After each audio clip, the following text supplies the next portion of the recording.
Brother,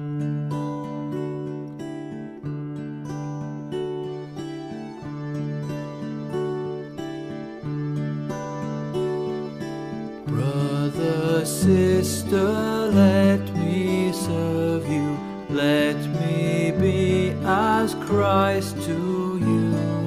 Pray that I may have the grace to let you be my servant too.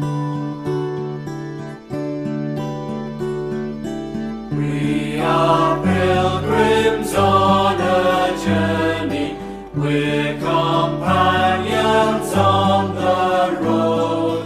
We are here to help each other walk the mile and bear the load. I will hold the Christ light for you in the night time of your fear. I will hold my hand out to you, speak the peace you long to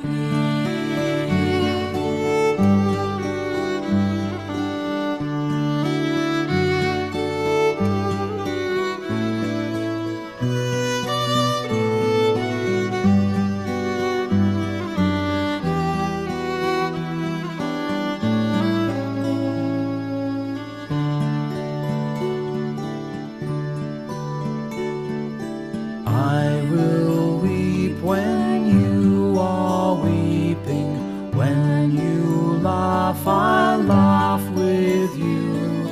I will share your joy and sorrow till we've seen this journey through. When we sing to God in heaven, we shall find such harmony.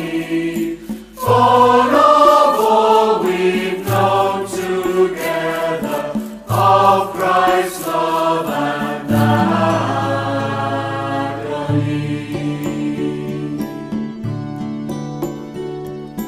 Brother, sister, let me serve you. Let me be as Christ to you. Pray that I may have the grace to let you be my servant too.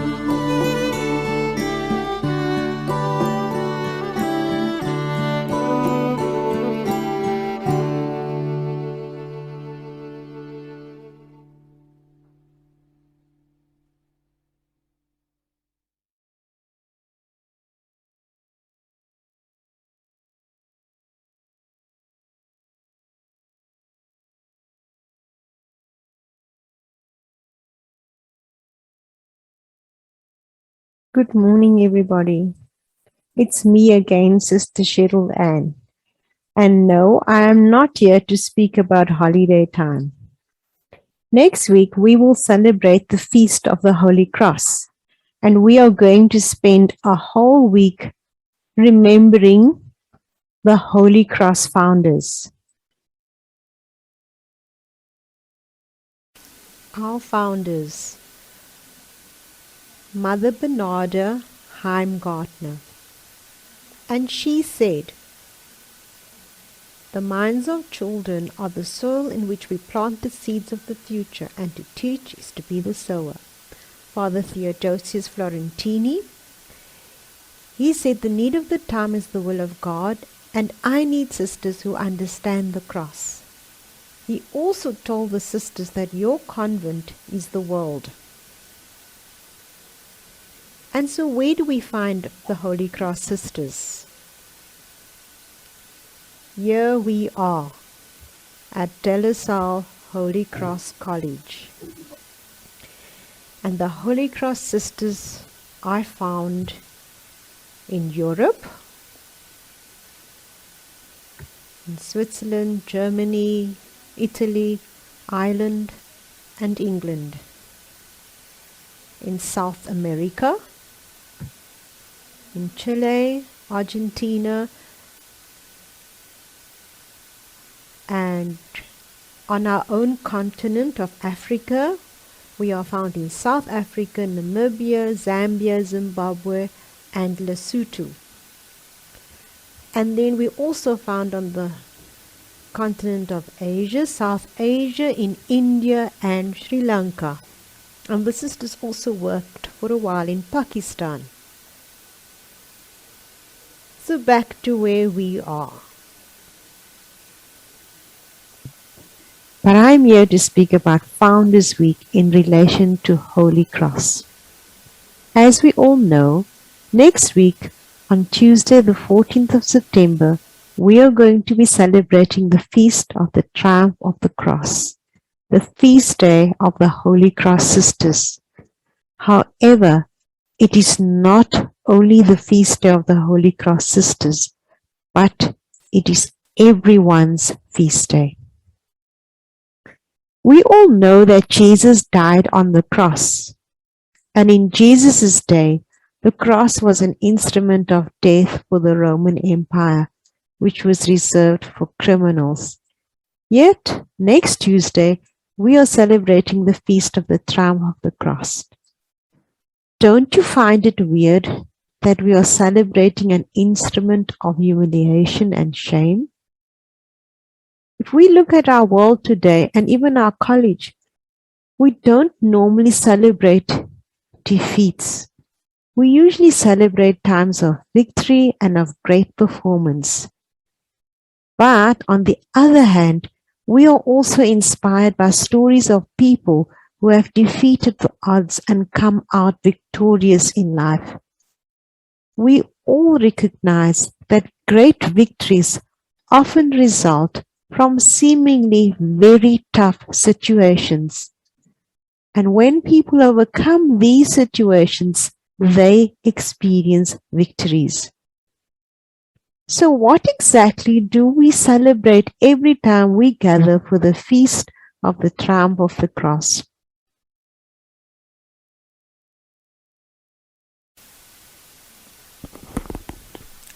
As Holy Cross Sisters and all of us, we respond to a call.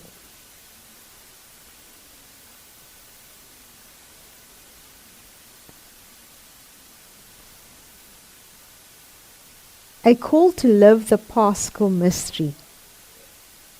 And for us, this is a call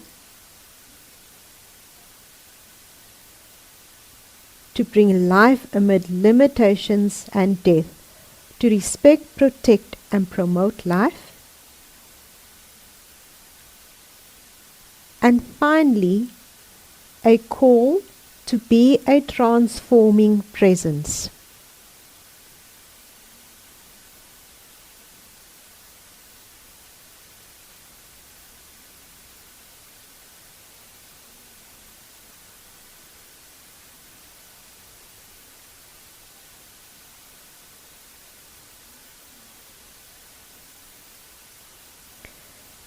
But what does this mean for you and me?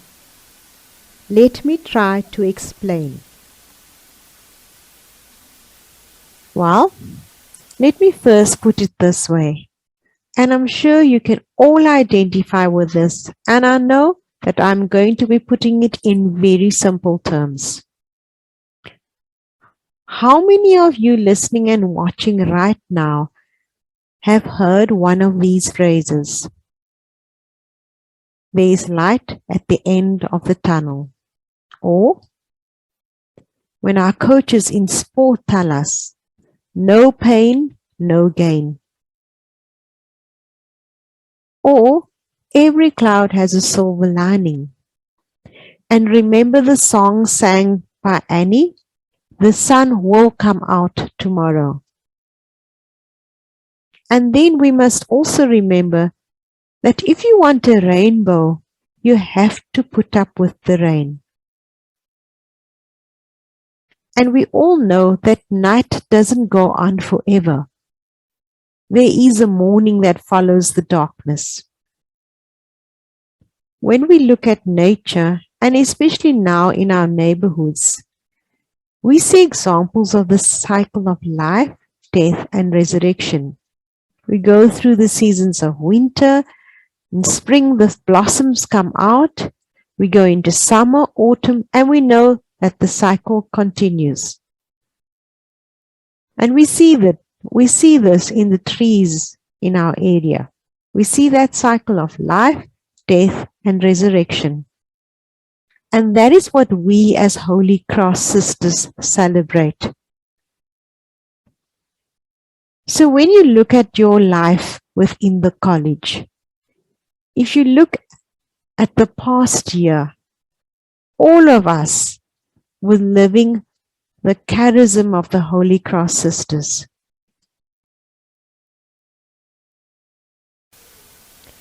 These past months, we lived the Paschal mystery, a situation of experiencing lots of death moments, but lots of life moments as well. Let us look at these. The loss of what was normal, a part of daily life, family members and loved ones and friends, physical and social contact, our religious events, our prayer together, our mass together, our staff retreats and children retreats, assemblies, our cultural, sport and social events, our extramurals, our outings, our camps, the traditions related to farewells to matrics and welcomes to the grade 7s. We lost the ability to give and receive hugs when it was needed. Running around and playing freely, being able to hear each other's voices without a mask. We lost seeing each other's smiles, enjoying the privileges of breathing fresh air freely. We lost the old ways of doing things. We lost the known and familiar methods of teaching and learning, even the familiar way of writing exams. And more especially, we felt the loss of spending time together. These were our experiences of suffering and death.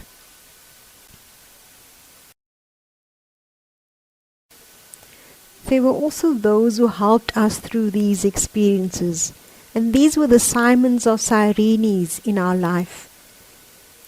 Our classmates who brought us our schoolwork, who kept us up to date with what was happening in school when we couldn't be there. And when we contracted COVID in our house, the Simon of Cyrenes were those people who called, who phoned us to find out how things were going. It was those people who dropped off food for us because we didn't have the energy to cook. It was those who did our shopping for us, those who checked in on us, the teachers who assisted us, the colleagues who we could turn to for support. These were all the Simon of Cyrenes in our life to help us through our difficult experiences and helped to carry our crosses for us.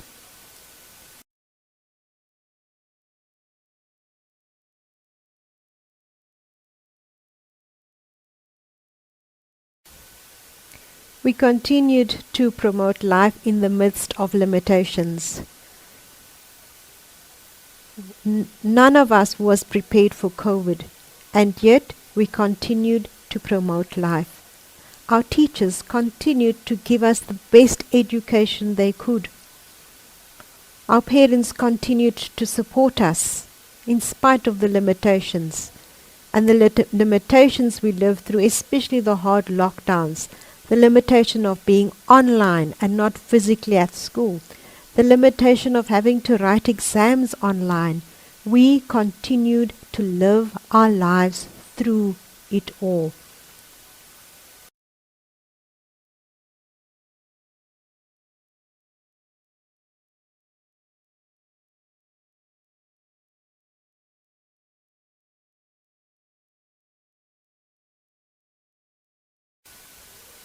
COVID for us was a situation of death, but we experienced new life out of this situation.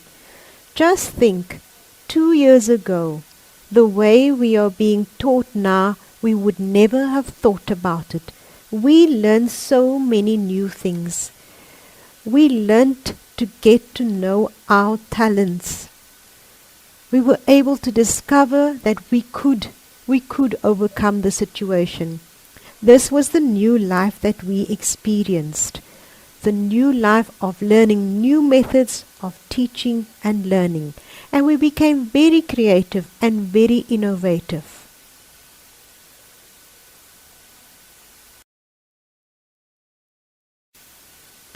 Every day we lived as people of hope.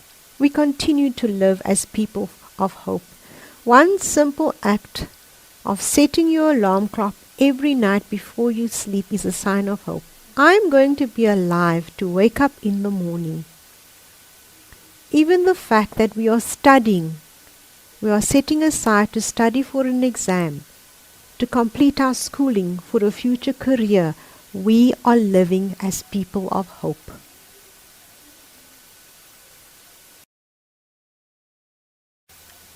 We remained rooted in Christ. We did not give up. We did not despair. The fact that we are here today teaches us that we remained rooted in Christ. Perhaps we prayed more, connected with God more often. This was our being rooted in Christ. We became a real transforming presence in our school for each other, in our school community, as we continue to find new and innovative ways of teaching and learning. And we can ask ourselves, how can I continue to be a transforming presence? And the answer lies in our Lasallian values and in our Lasallian principles that we are called to live in our school.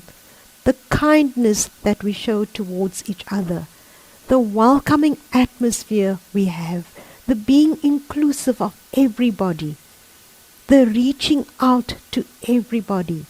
This is how we can become a transforming presence. And so we can say that we truly lived the Holy Cross charism. We lived the mystery of death which leads to new life. And that new life can be seen in everything that continues to happen within our school community.